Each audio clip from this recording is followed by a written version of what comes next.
TV நேயர்களுக்கு வணக்கம். நான் கசாலி. இன்னைக்கு நம்ம அரசியல்ல வழக்கம் போல தமிழ்நாடு அரசியல தான் பேசப் போறோம். இப்ப என்னன்னா, ஆ அடுத்து எப்படியும் ஏப்ரல் 3வது வாரத்தில, 4வது வாரத்தில தேர்தல் தேதிய அறிவிச்சுருவாங்க. அதாவது அறிவிக்கிறது இப்ப அறிவிச்சுருவாங்க. தேர்தல் 3வது வாரமோ அல்ல 4வது வாரமோ நடந்து முடிஞ்சிரும்னு தோணுது. நடந்ததுக்கப்புறம் ஒரு 1 மாசம் போட்டு வைப்பாங்க. ஏன்னா, அந்த சிப்பெல்லாம் மாத்தணும். அ க திருட்டுத்தனம் பண்றதுக்காக நம்ம அ என்ன சொல்றது? நம்ம வாக்கு திருடன் ஞானேஷ்குமார் அவரோட கைங்கரியத்தில என்ன நடக்கும்? இந்த மாரி 1 மாசம் போட்டு வைப்பாய்ங்க அப்படின்னு தோணுது. சரி என்ன ஏதுன்னு பார்ப்போம். இப்ப என்னன்னா, ஆ எ இப்ப கூட்டணி பேச்சுவார்த்தை கூட்டணி அப்படின்னா, என்னென்னவோ பண்ணி பார்த்தாங்க. முதல்ல திமுக ஸ்ட்ராங்கா இருந்தது. அதிமுக ரொம்ப வீக்கா இருந்தது. அதுக்கப்புறம் பார்த்தீங்கன்னா, அ அதிமுகல பிஜேபி சேர்ந்தது. அப்புறம் டிடிவி ஏதோ இழுத்து புடிச்சு ஒரு மாரி சேர்த்து முடிச்சுட்டாங்க. அ அதுக்கப்புறம் இவங்க தேமுதிக அங்க சேரும்னு மாரி சொல்லிட்டு இருந்தாங்க. சேரல. அதுக்கப்புறம் பாட்டாளி மக்கள் கட்சி, மகன் பாட்டாளி மக்கள் கட்சி. அ அது தான் ஒரிஜினல் அப்படின்னு சொல்லி ஒரு மாரி எல்லாம் குடுத்து, அவர் அந்த கூட்டணியில அதிமுக கூட்டணியில சேர்த்துட்டாங்க. அப்ப அதிமுக கூட்டணி கொஞ்சம் ஸ்ட்ராங்கா இருக்கிற மாரி ஒரு ஃபீல். ஸ்ட்ராங்கா இருக்கட்டும். அந்த கூட்டணி ஸ்ட்ராங்கா இருக்கு. மக்கள் மனசுல ஸ்ட்ராங்கா இருக்கா? அப்படின்ற ஒரு கேள்விக்குறி இருக்கு. அப்புறம் இங்க பார்த்தீங்கன்னா, அ காங்கிரஸ், விசிக, முஸ்லீம் கட்சிகள், அ அதுக்கப்புறம் கம்யூனிஸ்ட் கட்சிகள். இது எல்லாம் சேர்ந்து திமுக கூட்டணி ரொம்ப ஸ்ட்ராங்கா இருக்கு. அது வருஷக்கணக்கா ஸ்ட்ராங்கா இருந்தது. அந்த இதுல கட்டுச்சோத்துக்குள்ள பெருச்சாளி பூந்த மாரி, ஒரு பிரவீன் சக்கரவர்த்தின்னு ஒரு ஆளு, அதுக்கப்புறம் மாணிக்கம் தாக்கூர் இத பத்தி நெறைய பேசிட்டு இருக்கோம். இந்த 2 பெருச்சாளிகள், அப்புறம் குட்டி பெருச்சாளி வேற நம்ம ஜோதிமணி, கரூர் ஜோதிமணி இவங்க எல்லாம் சேர்ந்து, இங்க குறுக்குச்சால் ஓட்டி, இதுல ஒரு கலகலத்து போற மாரி கொண்டு வந்துட்டாங்க. என்னன்னா, "நாங்க தனியா நின்னு எங்களுடைய வீரத்த பறைசாற்ற வேண்டாமா?" அப்படின்னு கேட்டாங்க. பறைசாற்று. உன்ன யாரு அது போன 24ல அந்த ம பார்லிமென்ட் எலக்ஷன்ல பண்ணியிருக்க வேண்டியது தானே! அப்ப மாணிக்கம் தாக்கூர்லாம் அவரெல்லாம் ஒரு எம்பி அப்படின்னு சொன்னா வெளிய சொன்னா யாருக்குமே தெரியாது. ஒரு சலசலப்ப கொண்டு இப்ப என்ன சொல்றாரு "அ அடுத்த தேர்தல்ல நான் எம்பியா நிக்க மாட்டேன்." அப்படின்னு. யோவ்! நீங்க திமுகவோட தோள்ல ஏறி உட்கார்ந்து எம்பி ஆனதுக்கப்புறம், இப்ப இவ்வளோ தூரம் வீரம் பேசுற ஆளு, இப்ப எம்பி பதவிய ராஜினாமா பண்ணிட்டு, அதுக்கப்புறம் பேச வேண்டியது தானே! அது இல்லாம சும்மா இங்க கூட இருந்து திமுக தோள்ல ஏறி அவங்க காச வச்சு அவங்களோட உழைப்ப சுரண்டி, அந்த உழைப்புல நீங்க எம்பி ஆவீங்க. அதுக்கப்புறம் பார்த்தா நாங்க இருக்கக்கூடாது, எங்களுக்கு வீரம் வரக்கூடாது அப்புட்ன்னா, யாரு வேணான்னு சொன்னது? நீங்க தோள்ல ஏறி 40 வருஷம், 50 வருஷமா தோள்ல ஏறியே பழகிட்டீங்க. 67ல இருந்து இப்ப வரைக்கும் என்ன என்ன நடந்துகிட்டு இருக்கு? ஆனா உங்களுக்கு எப்பல்லாம் காங்கிரஸுக்கு அதிகமான சீட்ட ஒதுக்குறாங்களோ, அப்பல்லாம் திமுக வீழ்ச்சி அடைஞ்சிருக்கு. இதெல்லாம் என்ன எப்படி பார்த்தாலும் டேட்டாஸ் எல்லாம் வரலாறு. அப்படி இருக்கும்போது, நீங்க அ திடீர்னு வீரம் காமிக்கிற மாரி ஏன் காமிக்கிறீங்க? எல்லாம் பாஜகவோட அஜெண்டா. அவிங்க குடுக்கக்கூடிய ஏதோ ஒரு மிரட்டலோ அல்லது பணமோ, ஆதரவோ ஏதோ ஒண்ணு. அதுக்காக பிரவீன் சக்கரவர்த்தி யாரு? அந்த ஆளெல்லாம் யாருக்கு தெரியும்? அத இவிங்க இப்ப குறுக்குச்சால் ஓட்டுவாய்ங்க. ஆனா, அத தலைமை ராகுல் காந்தி. ராகுல் காந்தி உண்மையிலேயே அவரு ஒரு வேஸ்ட் ஃபெல்லோ. அப்படித்தான் ஒரு தலைவர் அப்படி சொல்லக்கூடாது. ஆனா, ஒரு மாச கணக்கா இவ்வளவு தூரம் நடந்துகிட்டு இருக்கே. இதெல்லாம் போக, திடீர்னு பார்த்தா விஜய போய் பார்க்க போறாங்க. அங்க டீ சாப்பிட போறோன்றாங்க. என்ன விளையாட்டு பண்ணிட்டு இருக்காங்க. இங்க கூட்டணி இருக்கும்போது கூட்டணி தர்மம்னு ஒன்று இருக்கு. பிடிக்குது, பிடிக்கல. நமக்கு முதல் எதிரி யாரு? பிஜேபி. பிஜேபி எதிர்க்கணும்னா இந்த கூட்டணி ரொம்ப ஸ்ட்ராங்கா இருக்கணும். அப்புறம் இந்திய அளவுல பிஜேபி எதிர்க்கணும்னா காங்கிரஸ் கூட்டணி, அதான் இந்தியா கூட்டணி ஸ்ட்ராங்கா இருக்கணும். அப்படின்னு ஒரு சூழல். இந்த மாரி ஒரு சூழல்ல இது இல்ல நாங்க தனியா நிக்கணும். எங்களுக்கு அ தாவேக்கான்னு ஒரு புதிய கட்சி இருக்கு. சரி தாவேக்கா நல்ல கட்சி தான். இளைஞர்கள் நெறையா இருக்காங்க. பெண்கள் ஒரு 30, 32 வயசு வரைக்கும் உள்ள பெண்கள் அ தாவேக்கா மேல ஒரு அனுதாபத்துல இருக்காங்க. அதெல்லாம் கரெக்ட் தான். ஆனா திமுக அதெல்லாம் வளைச்சு போடுறதுக்காக பணம் 5000 குடுக்குறாங்க. அப்புறம் இப்போ பொங்கலுக்கு 3000 குடுத்தாங்க. நெறைய நல்ல விஷயங்கள் பண்றாங்க. சலசலப்பு இல்லாம நெறைய நல்ல விஷயங்கள் பண்றாங்க. ஆ நல்ல விஷயங்கள் பண்றதுக்காக நல்ல கட்சியானா நல்ல கட்சி இல்ல. ஆட்சி சூப்பர் ஆட்சியா சூப்பர் ஆட்சிலாம் இல்ல. அவங்கட்ட ஏகப்பட்ட குறைகள் இருக்கு. அதெல்லாம் தாண்டி இருக்கிற கட்சியில பரவால்ல. இவங்க வளர்ச்சி, திட்டம் இதெல்லாம் ஓகே தான். அது போக இந்த மாரி ஓவராலா பார்த்தீங்கன்னா, பிஜேபி கூட்டணிய எதிர்க்கிறதுக்கு திமுக இந்த தலைமை, இந்த கூட்டணி ரொம்ப ரொம்ப முக்கியம். அப்படின்ற ஒரு சூழல் வருது. அந்த மாரி ஒரு சூழல்ல அ திடீர்னு குறுக்குச்சால் ஓட்டுனா என்ன அர்த்தம்? அந்த பிஜேபி, ஆர்எஸ்எஸோட அஜெண்டாவ பிரவீன் சக்கரவர்த்தி அப்படிங்கிற ஒரு புல்லுருவி நடத்துது. அத ஏன்னு கேட்க கூட திராணி இல்லாத ஒரு காங்கிரஸ் தலைமை. அப்போ காங்கிரஸ் இவ்வளவு தூரம் இத்தன 12 வருஷமா மொத்த இந்தியாலயும் ஒவ்வொரு மாநிலமா வீழ்ச்சி அடைஞ்சு நாசமா போனதுக்கு அ ம ராகுல் காந்தியோட இன்னபிலிட்டி அவரு கையாளாகத்தனம் தான் இதுக்கெல்லாம் காரணம் அப்படின்னு எல்லாரும் பேச ஆரம்பிச்சாச்சு. அது தரவுகள் பார்த்தோம்னா அதுதான் சொல்லுது.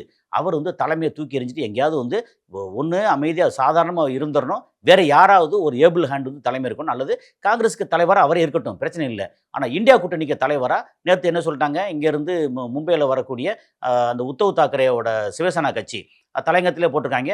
ஒன்று இப்போ மம்தா பானர்ஜி இல்லைன்னா ஸ்டாலின், இந்த 2 பேர் தான் இதுக்கு தலைமை இருக்கணும், யாராவது ஒருத்தர். அதில் யார் ஒருத்தர் தலைமை ஏற்றாலும் எல்லாரும் சேர்ந்து பிஜேபி எதிர்க்கிறதுக்கு கரெக்டாக இருக்கும் அப்படின்னு. அதில் வந்து டேட்டாஸ் எல்லாம் கூட்டி கழிச்சு பார்த்தோம்னா, மம்தா பானர்ஜி ரொம்ப ஸ்ட்ராங்கான பெண்மணி, கரெக்ட் தான். ஆனால் எல்லாரும் அனுசரித்து போவாங்களே, எல்லாரும் யார் கூட்டணி கட்சிகள் ஆட்களை அனுசரித்து போவாங்களாம், அது கொஞ்சம் கஷ்டம்.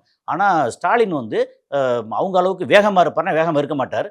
ஆனால் தனிப்பட்ட கட்சியில் வேகமாக இருக்கிறது ஓகே, கூட்டணியில் வந்து இவ்வளோ வேகமாக இருந்து எல்லாரையும் வந்து பிரித்து விட்டுறக்கூடாது அப்படிங்கிறதுல, எல்லாரும் அனுசரித்து போகிறதுல ஸ்டாலின் வந்து ரொம்ப ஸ்ட்ராங்காக நல்லா இருக்கிறாரு.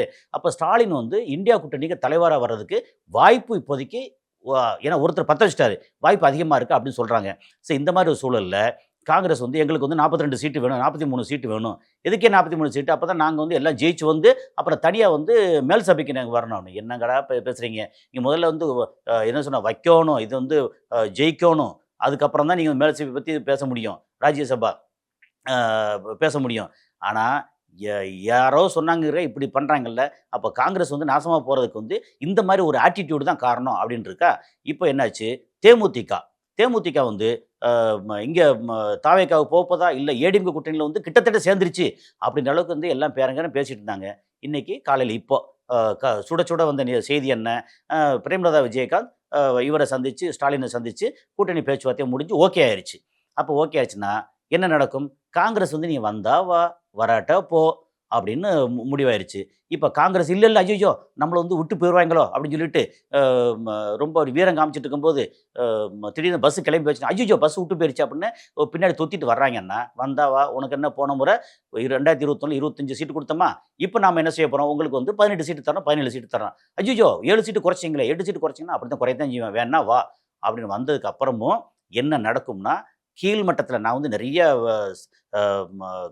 திருநெல்வேலியிலேருந்து இங்கேருந்து எல்லா இடத்துலையும் வந்து பேசுகிறேன், நம்ம மக்கள்கிட்ட நண்பர்கள்ட்ட எல்லாத்தையும் பேசுகிறேன்.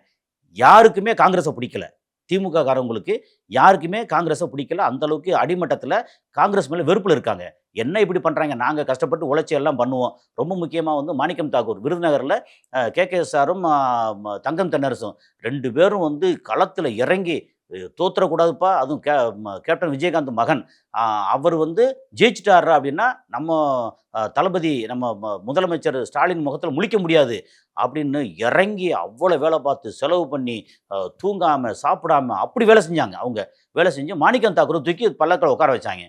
அப்போ என்னென்னா இந்த மாதிரி நடந்ததுக்கப்புறம் கீழ்மட்டம் வரைக்கும் காங்கிரஸ் மேலே ஒரு அதிருப்தி வெறுப்பு வந்துருச்சு. இப்போ கூட்டணி ஒருவேளை அப்படியே காங்கிரஸும் இதோட கண்டினியூ பண்ணால் கூட எனக்கு தெரிஞ்சு ஒரு 20 சீட்டுக்கு மேலே கொடுக்க மாட்டாங்கன்னு நான் நினைக்கிறேன் பர்சனலாக. ஒரு 25 சீட்டே அங்கே கொடுத்தா கூட இப்போ என்ன அடிஷனல் 2 பேர் வந்திருக்காங்க. ஒன்று தேமுதிக, அவங்க எப்படி குறைஞ்சபட்சம் ஒரு 5 சீட்டாவது எதிர்பார்ப்பாங்க. அதுக்கப்புறம் கமலோட மையம், அது ஒரு 5 சீட்டாக கொடுக்க வேண்டியிருக்கு. ஏன்னா அவருக்கு வந்து முதல்ல 5% இருந்தது, இப்போ மேபி 2% இருக்கலாம். கூட்டணி சேரும்போது அவர் சதவீதம் வந்து எப்படி பார்த்தாலும் ஒரு 5%க்கு மேலே 5-6% வந்து அவங்க கட்சிக்கு வரதுக்கு வாய்ப்பு இருக்குது. அப்படி வந்தது அப்படின்னா அவங்களுக்கு ஒரு 5 சீட்டு 10 சீட்டு எக்ஸ்ட்ரா கொடுக்கணும். அது எங்கேருந்து கொடுப்பாங்க? திமுக வந்து குறைஞ்சபட்சம் 165லேருந்து 170 சீட்டு நின்னா மட்டும்தான் தனி மெஜாரிட்டி வர்றதுக்கான வாய்ப்பு இருக்குது. அப்போ 170க்கு குறைய மாட்டாங்க. 170 அப்படின்னா மிச்சம் கையில் இருக்கிறது 64 சீட்டு. இந்த 64 சீட்டில் எப்படி பிரித்து கொடுப்பாங்கன்னு ஒன்று இருக்குல்ல. 2 கம்யூனிஸ்ட் கட்சி இருக்குது, 4 முஸ்லீம் கட்சிகள் இருக்குது, அப்புறம் வந்து நல்லா இப்போ வரைக்கும் ஸ்ட்ராங்காக ஜெல்லாகி இருக்கக்கூடிய இந்த கட்சி இருக்குது, நம்ம விசிகா இருக்குது. விசிகா போன முறை 6 சீட்டு கொடுத்தாங்க, இந்த முறை வந்து குறைஞ்சபட்சம் 6 அதிகபட்சம் 10 அப்படி கொடுத்தாங்கன்னா காங்கிரஸுக்கு வந்து அவங்க கேட்குற மாதிரி கொடுக்கவே முடியாது. அப்போது இந்த மாதிரி ஒரு சூழலில் தேமுதிக சேர்ந்தது காங்கிரஸுக்கு மிகப்பெரிய அடி அப்படிங்கிறது தான். ஸோ இந்த மாதிரி கரெக்டாக திமுக ஒன்றுமே சொல்லாமல் அழகாக காய் நகர்த்துது. இன்றைக்கி தேதி 19 இன்னொரு 3 நாள் 22ஆம் தேதி திமுக அவங்களுடைய அந்த கூட்டணி பேச்சுவார்த்தைக்காக குழு அமைச்சு ஃபைனல் பண்ண போகிறாங்க. அதுக்கடையில் 1 மாதத்துக்கு முன்னாடியே 1.5 மாதத்துக்கு முன்னாடியே நாங்கள் குழு அமைச்சிட்டோம், திமுக அமைக்கலைன்னா அவங்க தேவைப்படும்போது அமைப்பேன். நீ யாரையா நீ? 23ஆம் தேதி தான் நமக்கு வந்து SAR final list voter list வரப்போகுது.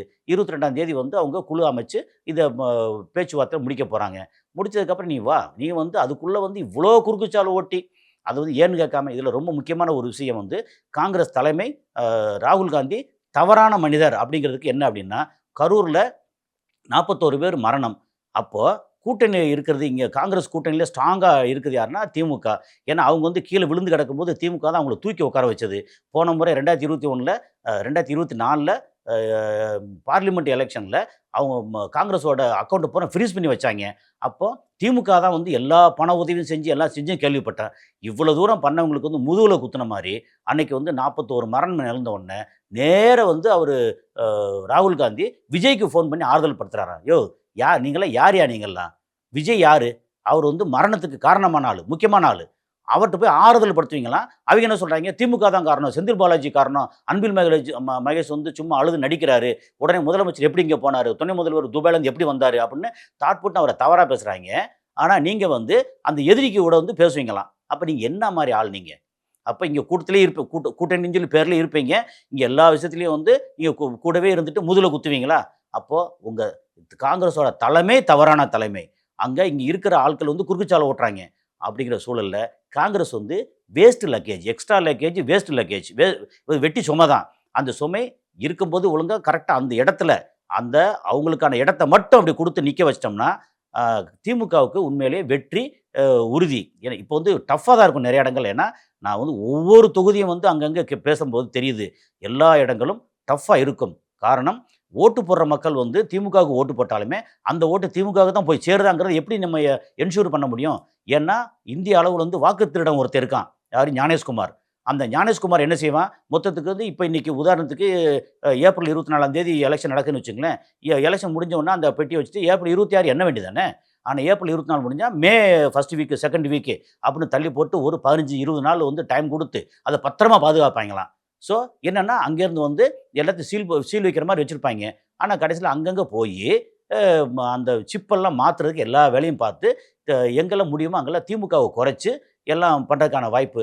இந்த முறை வந்து வாக்கு திருடனை வந்து கையங்களமாக பிடிச்சி கையை காலை உடைச்சி விட்டா மட்டும், உடைச்சுன்னா நான் ஃபிசிக்கலாக சொல்லலை, நீங்கள் வந்து அவங்க அந்த அந்த வாக்கு திருடர்களுக்கு சரியான தண்டனை தமிழ்நாட்டில் கிடைச்சா மட்டும்தான் எனக்கு நம்பிக்கை இருக்குது. வெஸ்ட் பெங்கால் அப்படிலாம் பண்ண முடியாது. அந்த அம்மா சும்மா விடாது, விரட்டி விரட்டி அடிக்கும் ஃபிசிக்கலாகவே.